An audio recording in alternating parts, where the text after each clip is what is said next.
బండి సంజయ్ గారు నిన్న 2-3 అంశాలు క్రిటికల్ ఇష్యూస్ మాట్లాడినారు. ఒకటేమో రాష్ట్రమే చేసుకోవచ్చు కదా అని చెప్తా ఉన్నారు. నిజంగా మీరు కేంద్ర మంత్రిగా రాష్ట్రం చేసుకోవచ్చని ఒక ఆదేశం ఇస్తే 1 నిమిషంలో మేము దానికి సంబంధించినటువంటి అమలు చేసి చూపెడతాం. మేము provisions as A union minister I'm requesting mister Bandi Sanjay గారు, నిన్న మీరు చెప్పిన దాని ప్రకారంగా రాష్ట్ర ప్రభుత్వం చేసుకోవచ్చు కదా అనే మాటకు అనుగుణంగా కేంద్రం నుంచి మాకు సంబంధించిన ఒక చిన్న, మీరు ఒట్టిగా మామూలు వ్యక్తిగా మాట్లాడలేదు, నేను కూడా మామూలు వ్యక్తే కాదు, రాష్ట్ర మంత్రిగా అందులో బలహీన వర్గాల పోర్ట్ఫోలియో నేను మీకు విజ్ఞప్తి చేస్తున్నా. మీరు చెప్పిన దాని ప్రకారంగా మీరు కేంద్రం నుంచి రాష్ట్ర ప్రభుత్వం చేసుకోవచ్చని ఒక మాట ఇస్తే 24 గంటల్లో దాన్ని మేము అమలు చేసి చూపెడతాం. మా ప్రభుత్వం దగ్గర మాకు ఆ చిత్తశుద్ధి ఉంది. నెంబర్ 1, ఇవాళ బండి సంజయ్ గారు, కిషన్ రెడ్డి గారు, అరవింద్ గారు, లక్ష్మణ్ గారు, ఈటల రాజేందర్ గారు, వాళ్ళిద్దరు మంత్రులు, వీళ్ళు ముగ్గురు బలహీన వర్గాల బీజేపీ నాయకులు తెలంగాణ నుంచి ఇవాళ మాట్లాడుతూ ఉన్నారు. ముస్లింలకు సంబంధించి ఇప్పటిదాకా మీరు కూడా ముస్లింలకు సంబంధించి ఒకవేళ నిజంగానే మీరు అంత వ్యతిరేకంగా ఉంటే, ముస్లింలకు రిజర్వేషన్ వర్తించొద్దు భారతీయ జనతా పార్టీ నాయకత్వం అనుకుంటే, మీరు ఇస్తున్న 10% ఈడబ్ల్యూఎస్లో ముస్లింలు ఉన్నారు కదా, మీరే చట్టం చేశారు కదా 10%లో 10% ఈడబ్ల్యూఎస్లో ముస్లింలు కాదని మీరు రిజర్వేషన్ ఇస్తా ఉన్నారో చెప్పండి ధైర్యంగా. ఇలా 10% ఈడబ్ల్యూఎస్లో ముస్లింలు రిజర్వేషన్ ఇస్తూ when you are giving 10% EWS reservation to EWS, the part of Muslim also there. ఇవాళ ఎందుకు మీరు దాని గురించి మాట్లాడతలేరు? మాట్లాడితే మీకు మళ్ళీ ఎంతసేపు పోతున్నా మతతత్వం. అరే మీరు ఆంధ్రప్రదేశ్లో పొత్తుంది, మీ రాజకీయంగా భారతీయ జనతా పార్టీ తెలుగుదేశం పొత్తున్న రాష్ట్రంలో కూడా ఇలా 4% రిజర్వేషన్ అమలు అవుతుంది. మీరు దాన్ని తీసేయగలిగే దమ్ముందా? ఆంధ్రప్రదేశ్లో మీరు అలయన్స్ పార్ట్నర్ మీరు. అరే రంజాన్కు సెలవులు ఇచ్చి ఆంధ్రప్రదేశ్లో జీవిస్తే, తెలంగాణలో జీవిస్తే బండి సంజయ్ రాజకీయం మాట్లాడతాడు. చెల్లని ఓట్లంతా మెజార్టీ రాని ఎమ్మెల్సీ ఓడిపోతే రంజాన్ గిఫ్ట్ అంటాడు. ఏం మాట్లాడుతారు? ఇవాళ ఒకటే మాట అడుగుతాను.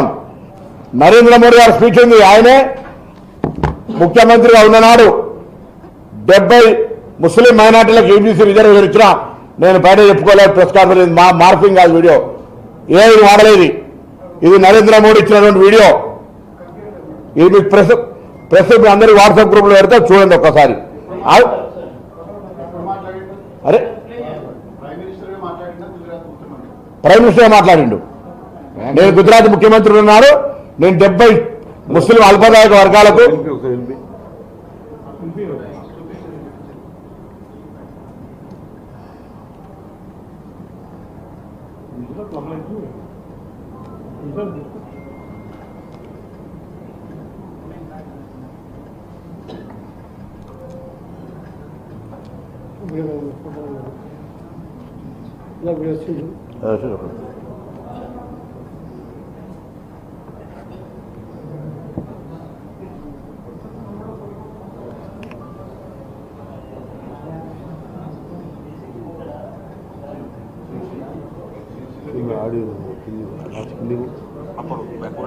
मेरे यहाँ गुजरात में సౌండ్ పెట్టమ్మా. मुस्लिम संप्रदाय 70 जातियां ऐसी हैं जो ओबीसी है, और मेरे गुजरात में जब मैं था उनको ओबीसी की कैटेगरी में मेरिट मिलता था. जो मैं था गुजरात में, मीडिया में नहीं देती. So it's clear. నేను గుజరాత్ ముఖ్యమంత్రిగా ఉన్నాడు, 70 ముస్లిం వర్గాలను ఓబీసీలో జాయిన్ చేసిన నేను చెప్పుకోవాలి, ప్రెస్కోని చెప్తున్నాడు. నేనున్నాడు అంటే ప్రధానమంత్రి విషయంలో చెప్తా ఉన్నాడు. దీనికి చెప్పాలి బండి సంజయ్ గారు జవాబు. ఇవాళ ఏ రాష్ట్రంలో లేవండి ముస్లిం? ఢిల్లీలో లేవా? ఇవాళ ఢిల్లీలో బీజేపీ వచ్చింది, రద్దు చేసే టైం ఉందా? బొంబాయి మహారాష్ట్రలో లేవా? వాళ్ళ రాష్ట్రంలో ఏ రాష్ట్రంలో లేవని అడుగుతా ఉన్నాం. ఇలా అసలు వీళ్ళకు కనీస జ్ఞానం ఉంటే తెలంగాణలో గ్రామాల్లో పుట్టినోడు తిరిగినోడు ఎవడైనా దూదేకులోళ్ళు ఇతర ముస్లిం వర్గాలు బీసీల నుంచి ఇలా కొత్తగా వచ్చినాయా? మీరు అడుగుతాను ఒక చిన్న విచిత్రమైన ప్రశ్న. బండి సంజయ్ గారు అడిగితే 10% వాళ్ళకి పోతాయని మా గౌరవ శిరీష్ గారు అడుగుతారు. 42% రిజర్వేషన్ వస్తే ఏబిసిడిజి కేటగిరీ ఉంది, ఎవరి పాపులేషన్ ప్రకారంగా క్యాస్ట్ వైజ్ డివైడ్ అవుతాయి. ముందు 42% వచ్చింది, తర్వాత కదా మాట్లాడాల్సింది. మేము ఇలా ఒకటే కోరుతాను, తెలంగాణ బలహీన వర్గాలకు సంబంధించి కాంగ్రెస్ పార్టీ ప్రభుత్వానికి చిత్తశుద్ధి ఉండి మేము బిల్లు పెట్టినాడు. ఇలా మిమ్మల్ని అడుగుతాను, భారతీయ జనతా పార్టీ ఈ ప్రశ్నలన్నీ శాసనసభలో శాసన మండలిలో చర్చ జరిగినాయి. దాని తదుపరి మీరు ఏకగ్రీవంగా తీర్మానానికి అమలు చేసిన జాతీయ పార్టీ నేషనల్ స్టాండ్ ఒకటి, రాష్ట్ర స్టాండ్ ఒకటి ఉండద్దు. మీ ఎమ్మెల్యేలు శాసన మండలిలో శాసన సభ లోపల ఈ బిల్లును మేము ఏకగ్రీవంగా ఆమోదం చేస్తున్నామని మద్దతు ఇచ్చినారు, మద్దతు చేసినారు. అసెంబ్లీ ప్రొసీడింగ్స్ ఇస్తాం. కేంద్ర పార్టీగా వాళ్ళ అనుమతి లేకుండా జరగలే. ఇలా వాళ్ళని అడుగుతా ఉన్నాం. ఇలా ఇవన్నీ వాళ్ళ ఆర్గ్యుమెంట్ ఇవాళ బయట నడవదు. ఇవాళ ఆనాడు ఈ ఆర్గ్యుమెంట్స్ అన్ని కూడా డ్రామా. ఇది తప్పు. నేను అడుగుతాను ఇలా మీరు మీ పక్కన ఉన్నటువంటి మిత్రపక్షంతో ప్రభుత్వం ఏర్పడ్డ ఆంధ్రప్రదేశ్లో ఇవాళ మీరు రిజర్వేషన్కి సంబంధించి వ్యతిరేకించి తొలగించండి, అప్పుడు తెలంగాణ దగ్గర రండి. మీరు ఇలా కలిసి ఉమ్మడి రాష్ట్రంగా ప్రభుత్వం ఉన్న దగ్గర తీసేయండి.